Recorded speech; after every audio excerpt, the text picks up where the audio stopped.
The 1970s were a time of major economic downturn for the U.S. as foreign affairs and internal politics threatened the economy. The 1973 oil embargo enforced by Arab oil producers on the United States for its support of Israel during the 1973 Yom Kippur War was a major cause of the 1970s economic crisis. The embargo was a decision to stop exporting oil to the United States. The 12 members of OPEC agreed to an embargo on October 19, 1973. The prices of oil doubled in the next 6 months. Even after the embargo was lifted in March 1974, prices continued to rise. The 1973-1975 recession is widely attributed to the oil embargo and supply shock of the crisis. 5 government initiatives of the United States contributed to the recession as well and subsequent stagflation, which was persistent high inflation combined with high unemployment and stagnant demand in a country's economy. The Federal Reserve's stop-go monetary policy and Nixon's wage price restrictions were among them. Companies were required to keep wages high due to wage price limits, which meant that people were laid off to save money. By increasing oil cost, the oil embargo increased inflation, arriving at a vulnerable time for the U.S. economy. First, customers had less money to spend on other goods and services due to increasing gas prices. As a result, demand fell. Consumer confidence was also affected as people were compelled to adjust their behaviors, creating the impression of a crisis that the government failed to resolve. People spent less as a result of their lack of confidence. Drivers, for example, were frequently forced to wait in lines that wrapped around the block. To avoid the lineups, they got up early or waited until dusk. Gas stations displayed color-coded signs: green for available gas, yellow for rationed gas, and red for gas that had run out. Odd to even rationing was implemented in several states, allowing drivers with license plates ending in odd digits to get gas on odd numbers days, and vice versa for even license plates. To save gas further, the national speed limit was lowered to only 55 miles per hour. For 1974 and 1975, Nixon made daylight savings time permanent. Despite the lifting of the embargo in early 1974, oil prices remained high for the rest of the decade, with OPEC annual averages climbing from roughly 1.3 USD in the late 1960s to more than 11 USD in the 1970s. As the embargo and surge in oil prices highlighted how reliant the golden age of capitalism had become on foreign oil supplies, the Western dependence on Arabian oil imports began to surface. Despite the fact that many countries had their own coal and natural gas industries, these fuels were less efficient than oil, their output was insufficient to fulfill market demands, and the time and financial commitment required to convert fuel sources was impractical.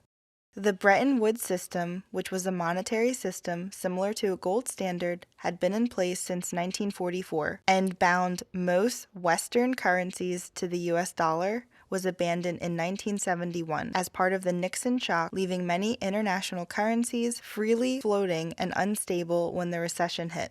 Nixon shock is a term used to characterize the aftermath of former President Richard Nixon's economic policies, which he promoted in 1971. The recession caused an increase in the cost of agricultural commodities at first, but the oil shortage soon became the most significant effect. Taking a look at the data of the recession, the GDP in units of billions of dollars for 1973 ended at $1,476,289 in quarter 4. The GDP in 1974 ended at $1,599,679. And finally, in 1975, the GDP ended at $1,761,831 in quarter 4. The real GDP during the 1973-1975 recession did not have any significant fluctuations, staying somewhat steady with only slight increases or decreases per quarter. For 1973, the real GDP ended at $5,731,632 in quarter 4. In 1974, the real GDP ended at $5,620,126 in quarter 4. And finally, in 1975, at the end of the recession, the real GDP ended at $5,765,665. As mentioned, inflation increased during the recession. In 1973, the inflation was sitting at about 6.18%, then in 1974 drastically rose to 11.5%. And finally, at the end of the recession in 1975, only slightly decreased to 9.14%. The unemployment rate was also greatly affected with so many people out of work. In 1973, staying around 4.8 to 5%.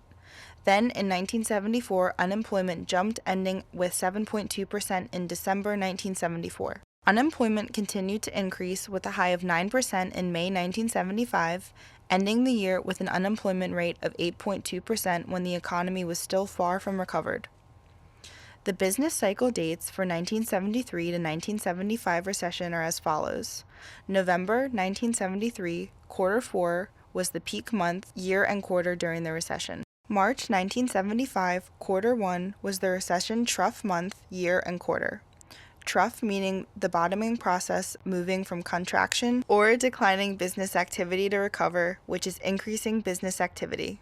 During the recession, there were 16 months of contraction and 36 months of expansion. In early 1975, President Ford suggested a large tax cut in response to the worsening recession, which Congress passed by March of that year. President Ford's tax cut was aimed squarely at boosting consumption.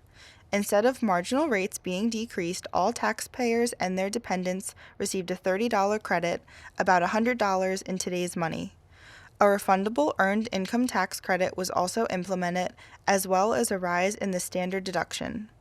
As a result, some of the 1975 tax cuts recipients had no federal individual income tax.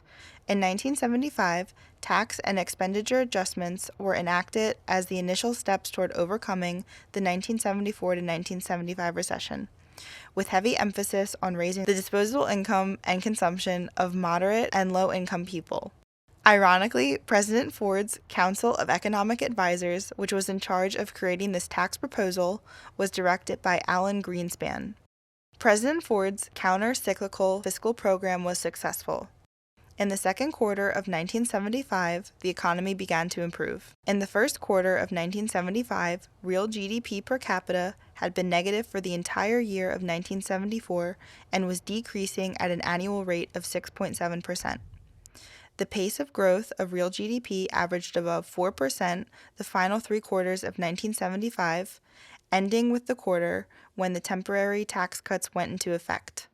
In 1976, the rate of growth was 3.8%, and in 1976, the unemployment rate dropped to 7.7% and stayed there for the rest of the decade. Monetary policy was therefore geared to complement the president's efforts to stimulate the economy when this plan was established.